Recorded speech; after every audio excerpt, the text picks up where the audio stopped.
शिव और सर्प के अबूझ रिश्ते भगवान शंकर जिसके आराध्य हों, या फिर अगर कोई साधक भगवान शंकर का ध्यान करता हो तो उनके बारे में कई भाव मन में प्रस्फुटित होते हैं। जैसे कि भगवान शंकर त्रिशूल लिए साधना पर बैठे हैं, उनका तीसरा नेत्र यानी भ्रिकुटी बंद है, उनकी जटाओं से गंगा प्रवाहित हो रही है, उनका शरीर समुद्र मंथन के समय विषपान करने की वजह से नीला दिख रहा है। भगवान शंकर की जटाओं और शरीर के इर्द गिर्द कई सांप लिपटे हुए हैं। शिव के मस्तक पर एक और चंद्र है तो दूसरी ओर महाविषधर सर्प भी उनके गले का हार है। उनके परिवार में भूत प्रेत, नंदी, सिंह, सर्प, मयूर व मूषक सभी का संभाव देखने को मिलता है। साधन क्रम में विचार सागर में कई विचारों का आगमन होता है। भगवान शंकर के बारे में कई कथा कहानियां पुराणों, धार्मिक ग्रंथों में वर्णित है। उनसे जुड़ी कई कथाएं साधकों को उनसे जोड़े रखती है और साधकों के लिए वह प्रेरणादायी भी है। पौराणिक मान्यताओं में भगवान शंकर और सर्प का जुड़ाव गहरा है, तभी तो वह उनके शरीर से लिपटे रहते हैं। यह बात सिर्फ मान्यताओं तक ही सीमित नहीं है, बल्कि यह इस कलयुग में भी हकीकत में परिलक्षित होती दिखती है। यूं तो भगवान जनता जनार्दन के लिए अपनी कृपा बरसाने में अति दयालु है, लेकिन कहते हैं कि अगर आपको भगवान शंकर के दर्शन ना हो और अगर सर्प के दर्शन हो जाएं, तो समझिए कि साक्षात भगवान शंकर के ही दर्शन हो गए। हम चल रहे हैं राजस्थान के माउंट आबू में। माउंट आबू राजस्थान का इकलौता हिल स्टेशन है जो अर्धकाशी भी कहलाता है। पौराणिक मान्यताओं और पुराणों के मुताबिक माउंट आबू अर्धकाशी इसलिए कहलाता है क्योंकि यहाँ भगवान शंकर के 108 छोटे बड़े मंदिर हैं। दुनिया की इकलौती जगह जहाँ भगवान शंकर नहीं, उनकी शिवलिंग भी नहीं, बल्कि उनके अंगूठे की पूजा होती है। माउंट आबू में ही अचलगढ़ दुनिया की इकलौती ऐसी जगह है जहां भगवान शिव के अंगूठे की पूजा होती है।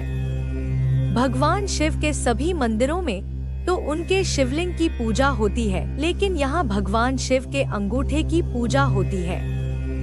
यहीं पर एक मंदिर है पांडव गुफा के करीब, जहाँ के बारे में कहा जाता है पांडवों ने अज्ञातवास के दौरान कुछ समय यहाँ बिताया था।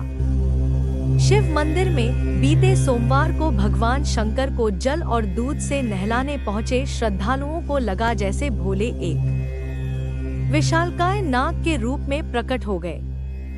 मंदिर भोले की जयकारों से गूंज रहा था। शिवलिंग पर जल, बिल्व पत्र, भांग, धतूरा, फूल आदि चढ़ाए जाने का क्रम जारी था। तभी एक विशालकाय सर्प न जाने कहां से आकर शिवलिंग से लिपट गया। इस नाग का आकार लगभग 6 फीट का था। इस बीच कुछ लोगों ने डरते डरते शिवलिंग पर जल भी अर्पित किया, लेकिन नागराज कई घंटों तक शिवलिंग से लिपटे रहे। सावन का दूसरा सोमवार और शिवलिंग पर जल चढ़ाने का सिलसिला चलता रहा। इस बीच नाग की अटखेलियां भी जारी रही। वह कभी शिवलिंग के ऊपर बैठता तो कभी शिवलिंग की चारों तरफ लिपटकर बैठ जाता। लोग हैरान थे, लेकिन जो लोग वहां थे उनके मुताबिक यह हैरानी उस सांप को डोट नहीं थी। वह शायद निर्भय होकर आनंद की अनुभूति कर रहा था। इतने लोगों के बीच कोई सांप लगभग 6 घंटों तक शिवलिंग से लिपटा रहा। लोग टकटकी लगाए देखते रहे। कुछ लोगों के लिए भोले सर्प के रूप में शिवलिंग से आकर लिपटे थे, तो कुछ लोग उस पल को शिद्दत से महसूस करना चाह रहे थे। यही वजह थी कि मंदिर में भीड़ बढ़ने लगी। इलाके में खबर फैलने लगी। अचानक सर्प गायब हो गया। वहां श्रद्धालुओं के चढ़ाए पुष्प और फल तो दिख रहे थे, लेकिन सर्प नहीं। सांप इंसानों के लिए खतरनाक होता है, लेकिन यह बात भी सच है कि उसे हम इंसानों से ज्यादा डर लगता है। आस्था, विश्वास की परिभाषा आध्यात्म की सीमा रेखा में सब कुछ मानने पर ही निर्भर है। स्थानीय लोगों के मुताबिक माउंट आबू के उन मंदिरों में जो जंगल के बीचों बीच है, वहाँ इस प्रकार की घटनाएं सावन के महीने में सोमवार को या फिर शिवरात्रि के मौके पर जरूर होती है। पिछले वर्ष इन्हीं जंगलों के एक शिव मंदिर में पंचमुखी 5 मुंह वाला सांप दिखा था। ये घटनाएं ये सिद्ध करती है कि शिव, शिवलिंग और सर्प का गहरा नाता है। यह रिश्ता इंसानी समझ से परे है। क्या माने क्या ना माने, यह हमारे विवेक पर निर्भर करता है। कुछ लोगों के लिए यह भोले का रूप हो सकता है तो कुछ के लिए कोरा अंधविश्वास।